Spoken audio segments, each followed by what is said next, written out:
મોડી રાતનો સમય છે અને આસપાસ એકદમ શાંતિ છવાયેલી છે. હા, અને હાથમાં ગરમાગરમ ચાનો કપ હોય એટલે વાત જ કંઈ અલગ છે. સાચી વાત. બસ આ જ માહોલમાં જ્યારે આપણે નિરાંતે બેઠા હોઈએ ત્યારે ઘણીવાર એવી વાતો નીકળી આવતી હોય છે જે દિવસના ઘોંઘાટમાં ક્યાંક દબાઈ ગઈ હોય. બરાબર. અવાજમાં એક હૂંફ હોય અને કોઈ ગહન વિષય પર વિચાર કરવાની ભાવના હોય. અને આજની આપણી આ બેઠક આપણું આ ઊંડાણપૂર્વકનું વિશ્લેષણ કંઈક આવા જ વાતાવરણને સમર્પિત છે. ચોક્કસ. તો આજે આપણે કયા સ્ત્રોત પર ચર્ચા કરવા જઈ રહ્યા છીએ? આજે આપણે જે સોર્સ મટીરિયલ જોવાના છીએ એનું નામ છે the silent legacy unlocking the male emotional vocabulary, એટલે કે પુરુષોની લાગણીઓની મૌન દુનિયા અને તેમનું શબ્દ ભંડોળ. આ એક બહુ જ ઊંડો અને સંવેદનશીલ વિષય છે. જ્યારે મેં આના પર નજર નાખીને ત્યારે એક બહુ જ સામાન્ય પણ આશ્ચર્યજનક છબી નજર સામે તરવરવા લાગી. એટલે આપણા ઘરમાં કે પડોશમાં કે ઓફિસમાં એક એવો પુરુષ ચોક્કસ જોવા મળે જે અત્યંત જવાબદાર છે. હા, જે રોજ સવારે સમયસર નોકરી પર જાય, પરિવારની દરેક જરૂરિયાત પૂરી કરે. બરાબર. લાઇટનું બિલ ભરવાથી લઈને ગાડી રિપેર કરાવવા સુધીની દરેક સમસ્યા કોઈ પણ જાતની ફરિયાદ વિના ઉકેલી નાખે. અને બહારથી જોતા એવું લાગે કે માણસ એકદમ અડીખમ છે. બધું જ બરાબર ચાલી રહ્યું છે. અને આ છબી આપણા સમાજમાં એટલી બધી સામાન્ય છે ને કે આપણે તેને જ આદર્શ માની લીધી છે. હું પણ એ જ વિચારતી હતી કે આપણે માની લઈએ છીએ કે તે ક્યારે થાકતો નથી, તે ક્યારે હારતો નથી. પણ વાર્તાનો બીજો અને કદાચ સૌથી મહત્વનો ભાગ ત્યારે સામે આવે છે જ્યારે બધું શાંત હોય અને કોઈ પાસે જઈને બસ એટલું જ પૂછે કે અંદરથી કેવું લાગે છે, અત્યારે શું અનુભવાઈ રહ્યું છે. અને ત્યારે જ સૌથી મોટો ખાલીપો જોવા મળે છે. આ સવાલનો જવાબ હંમેશા ટૂંકો અને વાતને ટાળવાવાળો હોય છે. હા, જવાબમાં મોટે ભાગે સાંભળવા મળે છે કે હું ઠીક છું, અથવા કંઈ નથી, બધું બરાબર છે. કે પછી આપણો સૌથી જાણીતો દેશી ડાયલોગ, હું ફોડી લઈશ, કોઈ ચિંતા કરવાની જરૂર નથી. હા, હું ફોડી લઈશ. આ વાક્ય પાછળ કેટલું બધું છુપાયેલું હોય છે. એ જ તો, આ એક એવો માણસ છે જે આખી દુનિયાના પ્રશ્નો હલ કરી શકે છે, પરિવારની મોટી મોટી જવાબદારીઓ ઉપાડી શકે છે, પણ પોતાની અંદર ચાલતી ઘડમથલને શબ્દો આપી શકતો નથી. અને આ કોઈ એક બે માણસની વાત નથી. આ એક આખી પેઢીની પેટર્ન છે. ચાલો આને વિગતે સમજીએ. આજના વિશ્લેષણનો મુખ્ય ઉદ્દેશ્ય એ સમજવાનું છે કે આજના આધુનિક સમયમાં જ્યાં ચારે બાજુ માનસિક સ્વાસ્થ્ય વિશે આટલી બધી ખુલ્લા મને ચર્ચા થઈ રહી છે, સોશિયલ મીડિયા પર પણ લાગણીઓ વિશે આટલી વાતો થાય છે, ત્યાં પણ શા માટે ઘણા પુરુષો પોતાની અંદર ચાલતી લાગણીઓને વ્યક્ત કરવામાં, તેને યોગ્ય શબ્દો આપવામાં આટલો બધો સંઘર્ષ કરે છે? આ સમજવા માટે આપણે થોડા દાયકાઓ પાછળ જવું પડશે અને બાળપણના મૂળિયા તપાસવા પડશે. એટલે ઉછેરની વાત છે? હા. સ્ત્રોત સામગ્રીમાં સમાજશાસ્ત્રી અને મનોવિશ્લેષક નેન્સી ચોડોરોવના સંશોધનનો ખૂબ જ સુંદર ઉલ્લેખ છે. તેમણે અભ્યાસ કર્યો કે નાનપણથી જ છોકરાઓ અને છોકરીઓની ભાવનાત્મક દુનિયાનું ઘડતર કેવી રીતે અલગ અલગ થાય છે. હું જોતી હતી કે આપણા ઘરોમાં જ જોઈ લઈએ તો નાનપણથી જ છોકરીઓને પરિવાર સાથે જોડાયેલી રહેવા માટે, પોતાની વાતો શેર કરવા માટે પ્રોત્સાહિત કરવામાં આવે છે. બરાબર. તેમને શીખવવામાં આવે છે કે લાગણીઓ વ્યક્ત કરવી એ સંબંધો જાળવી રાખવા માટે જરૂરી છે. આ વાત બહુ રસપ્રદ છે, કારણ કે જો આપણે છોકરાઓના ઉછેર તરફ જોઈએ તો આ પ્રક્રિયા સાવ ઉલટી જ દેખાય છે. શું એવું નથી લાગતું કે સમાજ જાણી જોઈને છોકરાઓને એક અલગ જ દિશામાં વાળે છે? ચોક્કસ. છોકરાઓને ધીમે ધીમે ભાવનાત્મક રીતે અલગ થવા અને કહેવાતા મજબૂત બનવા તરફ ધકેલવામાં આવે છે. પરાવલંબન અથવા કોઈના પર આધાર રાખવો એ છોકરાઓ માટે નબળાઈ ગણવામાં આવે છે. એટલે પોતાની લાગણીઓથી અલગ થવું એ જાણે કે મર્દાનગી સાબિત કરવાની એક રીત બની જાય છે. અહીં આકર્ષક વાત એ છે કે આ કોઈ એક દિવસમાં નથી થતું અને કોઈ વર્ગખંડમાં બેસાડીને આ પાઠ ભણાવવામાં નથી આવતો. આ બધું ખૂબ જ સૂક્ષ્મ રીતે રોજિંદા વ્યવહારના નાના નાના સંદેશાઓ દ્વારા મગજમાં બેસાડાય છે. જો આપણે આપણા ભારતીય પરિવેશની જ વાત કરીએ તો આ બહુ સ્પષ્ટ દેખાય છે. ધારો કે એક નાનો છોકરો મેદાનમાં રમતા રમતા પડી જાય છે અને રડવા લાગે છે. તરત જ આસપાસના લોકો દોડી આવે. હા, ખુદ માતા પિતા પણ કહેવા દોડી આવે કે અરે રડવાનું બંધ કર. છોકરાઓ કઈ રડે? તું તો મારો શેર દીકરો છે, છોકરીઓની જેમ રડવાનું બંધ કર. આ એક નાનકડો પ્રસંગ છે, પણ આનાથી બાળકના મનમાં એ વાત ઘર કરી જાય છે કે મજબૂત હોવાનો અર્થ એ છે કે આંસુ ન આવવા જોઈએ. અને આ નાના પણ ગંભીર સંદેશાઓ વર્ષો સુધી અંદર ભેગા થતા રહે છે. બરાબર. અને કિશોરાવસ્થા આવતા સુધીમાં તો સ્થિતિ એવી થઈ જાય છે કે આ છોકરાઓ તેમની લાગણીઓનો વ્યાપ એકદમ સાંકડો કરી દે છે. માત્ર અમુક જ લાગણીઓ સ્વીકાર્ય રહે છે. હા, તેમના માટે માત્ર ગુસ્સો કરવા સ્વીકાર્ય છે, કારણ કે ગુસ્સો એ શક્તિનું પ્રતીક મનાય છે, અથવા તો કોઈ મોટી સિદ્ધિ મેળવવી એ સ્વીકાર્ય છે. એ સિવાયની કોઈ પણ લાગણી બતાવી, ખાસ કરીને ઉદાસી કે ડર બતાવો, એ તેમને અત્યંત જોખમી લાગવા માંડે છે. તેમને લાગે છે કે જો તેઓ ડર બતાવશે તો સમાજ તેમને નબળા ગણશે. પણ જુઓ, આ તો બહુ જૂની માનસિકતા થઈ ગઈ ને. આજે આપણે એક એવા યુગમાં જીવીએ છીએ જ્યાં સમાજ બદલાઈ રહ્યો છે. તો શું આજના પુરુષો માટે આ નિયમો હજુ પણ એવા જ કઠોર છે કે પછી તેઓ કોઈ નવી મુશ્કેલીમાં ફસાયા છે? આજ તો આધુનિક સમયનો સૌથી મોટો વિરોધાભાસ છે.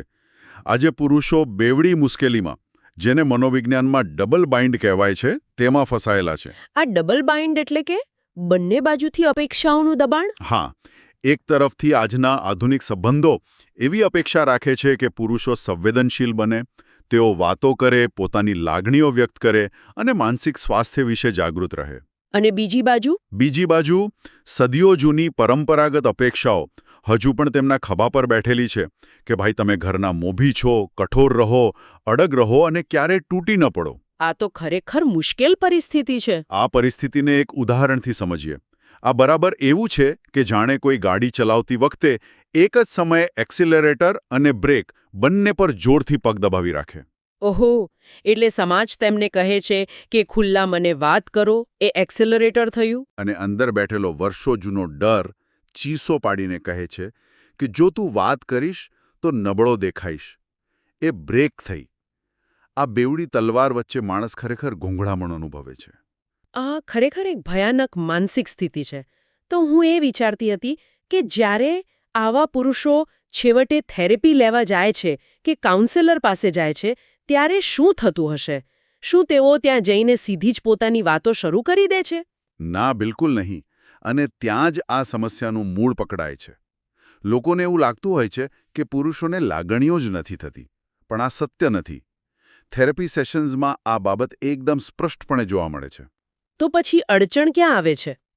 તેઓ અંદરથી બધું જ અનુભવે છે, પણ તેમની પાસે તે લાગણીઓને ઓળખીને યોગ્ય નામ આપવા માટેનું શબ્દભંડોળ જ નથી હોતું. શબ્દો જ નથી હોતા. ઉદાહરણ તરીકે તેઓ જ્યારે અંદરથી અત્યંત ઉદાસી કે નિરાશા અનુભવતા હોય ત્યારે તેને હું ઉદાસ છું કહેવાને બદલે શારીરિક તણાવ તરીકે વર્ણવે છે. એટલે કે શારીરિક તકલીફોના રૂપમાં. હા, તેઓ કહેશે મને બહુ માથું દુખે છે, મારા ખભા જકડાઈ ગયા છે, કે મને એસિડિટી થઈ ગઈ છે. ઓ, એટલે કે મનની પીડા શરીરની બીમારી બનીને બહાર આવે છે.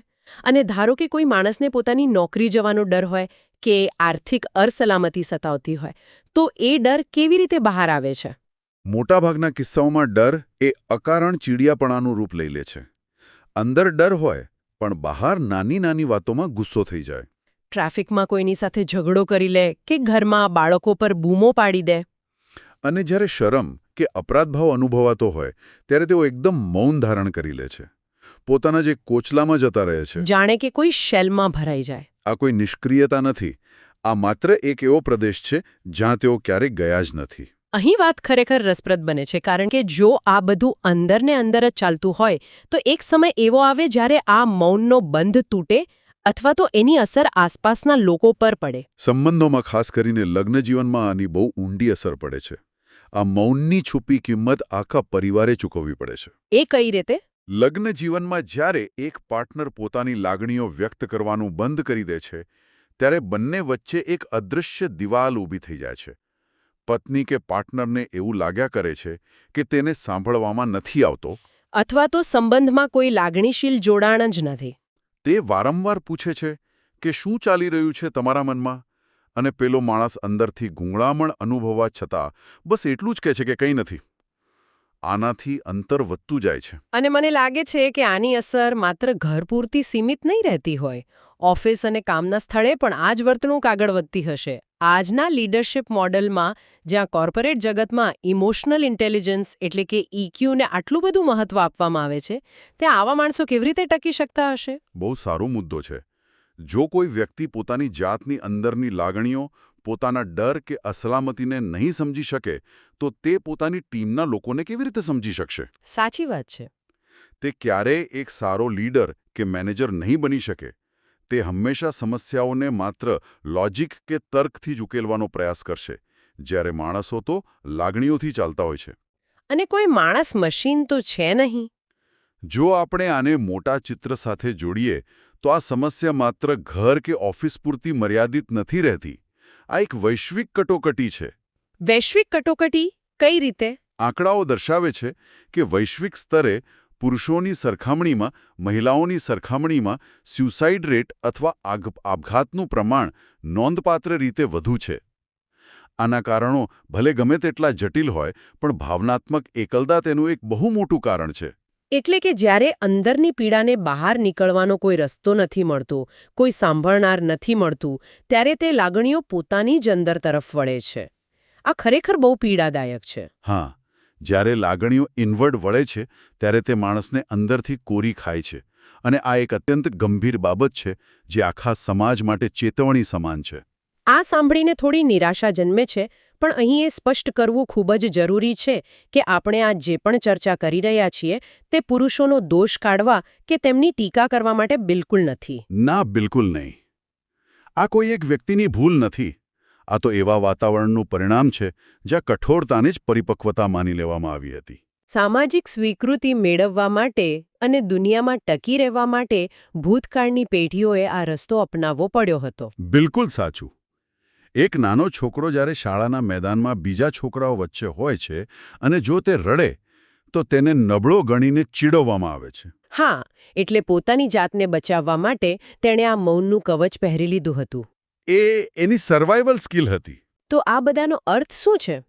મુશ્કેલી એ છે કે 8 વર્ષની ઉંમરે જે કવચે તેને શાળાના મેદાનમાં બચાવ્યો, તે જ કવચ 40 વર્ષની ઉંમરે તેના લગ્ન જીવનમાં કે બાળકો સાથેના સંબંધમાં એક દિવાલ બની જાય છે. હા, અને તેમાંથી બહાર આવવું જરૂરી છે. તો શું આમાંથી બહાર નીકળવાનો કોઈ રસ્તો છે? આપણે તાકાતની વ્યાખ્યા કેવી રીતે બદલી શકીએ? આ કોઈ જન્મજાત ખામી નથી. આ માત્ર એક શીખેલી વર્તણૂક છે. અને સૌથી સારો ભાગ એ છે કે જે વસ્તુ શીખી શકાય તેને અનલર્ન કરીને નવી વસ્તુ પણ શીખી શકાય. એટલે કે જૂની આદતો ભૂલીને નવી શરૂઆત કરવી.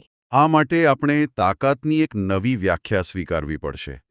વર્ષોથી આપણે માનતા આવ્યા છે કે નબળાઈ એટલે કે વલ્નરેબિલિટી બતાવવી એ તાકાતની વિરુદ્ધ છે. પણ હકીકતમાં નબળાઈ સ્વીકારવાથી શક્તિ ઘટતી નથી, પણ વિસ્તરે છે. આ બહુ ઊંડો વિચાર છે. શું આપણે આને કોઈ ઉદાહરણથી સમજાવી શકીએ? ધારો કે એક પિતા છે જે ઓફિસેથી થાકીને અને નિરાશ થઈને ઘરે આવે છે. સામાન્ય રીતે તે છુપાવવાનો પ્રયાસ કરશે. પણ જો તે એમ ન કરે તો બીજો રસ્તો કયો હોઈ શકે? બીજો અને વધુ શક્તિશાળી રસ્તો એ છે કે તે પિતા પોતાના દીકરા સામે પોતાની ઉદાસીનું નામ લે. તે સ્પષ્ટ કહે કે આજે મને ઓફિસે એક બહુ મોટો પ્રોજેક્ટ ન મળ્યો અને મને અત્યારે બહુ જ નિરાશા અનુભવાઈ રહી છે. વાહ! જ્યારે તે આવું કહે છે ત્યારે તે માત્ર પોતાની ભડાશ નથી કાઢતો, પણ તે પોતાના દીકરાને આડકતરી રીતે એક બહુ મોટો પાઠ શીખવે છે. તે શીખવે છે કે લાગણીઓથી ડરવાની જરૂર નથી.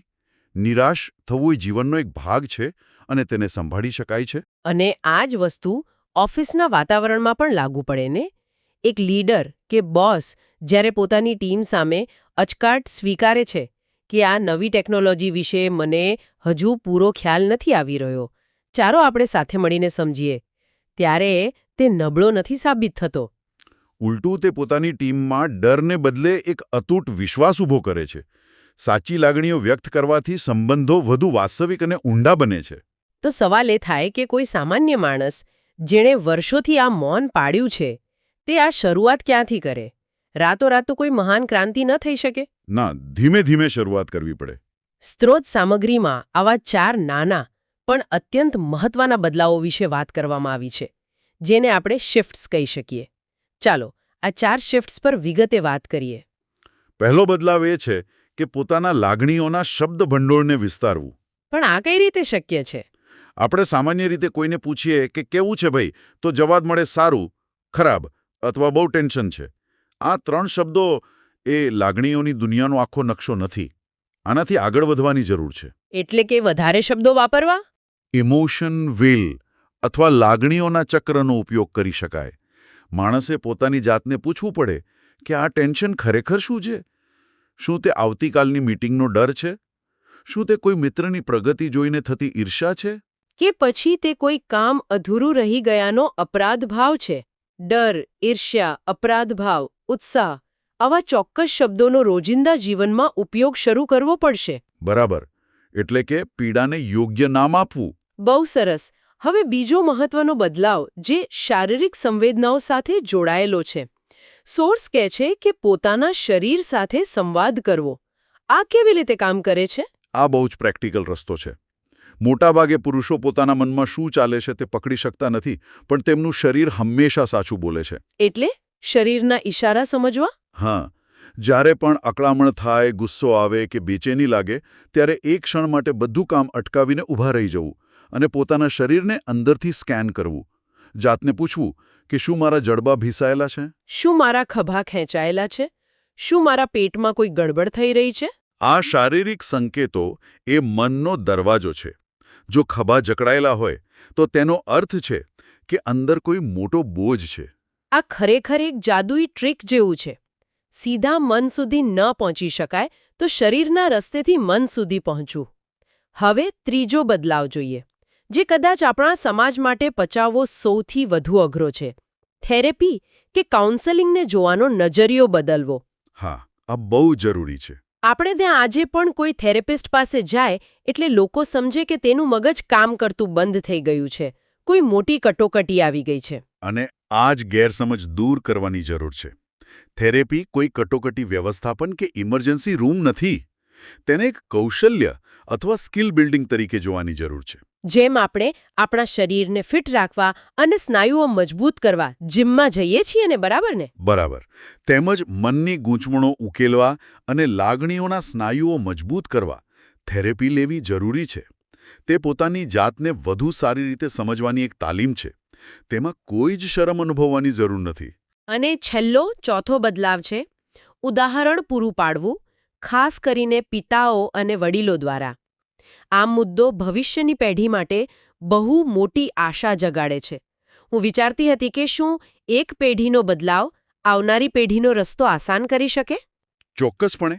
જ્યારે ઘરના પિતાઓ, કાકા, મામા, શિક્ષકો કે ઓફિસના મેન્ટોર્સ પોતાની સાચી લાગણીઓ ખુલ્લા મને વ્યક્ત કરતા થાય છે, ત્યારે તેનું પરિણામ અદ્ભુત આવે છે. નવી પેઢી પર સીધી અસર પડે છે. હા, જ્યારે નવી પેઢીના યુવાનો જુએ છે કે તેમના આદર્શ પુરુષો પણ ક્યારેક રડી શકે છે, નિરાશા વ્યક્ત કરી શકે છે અને છતાંય મજબૂત રહી શકે છે, ત્યારે તે યુવાનોને પણ પોતાની લાગણીઓ સ્વીકારવાની એક સામાજિક મંજૂરી મળી જાય છે. આ 4 બદલાવો સાંભળવામાં કદાચ બહુ નાના લાગે, પણ લાંબા ગાળે તેની અસર એકદમ જાદુઈ હોય છે. ખરેખર, આ એક લાંબી પણ સુંદર સફર છે. આ આખી ચર્ચાનો એક ભાવનાત્મક સારાંશ જો કાઢવો હોય તો એટલું જ કહી શકાય કે આજે જ્યારે આખી દુનિયા ઝડપથી બદલાઈ રહી છે, સમાજના નિયમો અને અપેક્ષાઓ બદલાઈ રહ્યા છે, ત્યારે પુરુષોને પણ સજા કે સામાજિક દંડના ડર વિના પોતાની લાગણીઓ મુક્તપણે અનુભવવાની પરવાનગી મળવી જ જોઈએ. સાચી વાત છે. આટલા વર્ષોથી પુરુષોએ જે મૌન ધારણ કર્યું છે તે તેમની કોઈ અંગત ખામી કે કોઈ બીમારી નથી. એ તો એક જૂનો વારસો છે, એક લેગસી છે, જે તેમને સમાજ દ્વારા સોંપવામાં આવી હતી.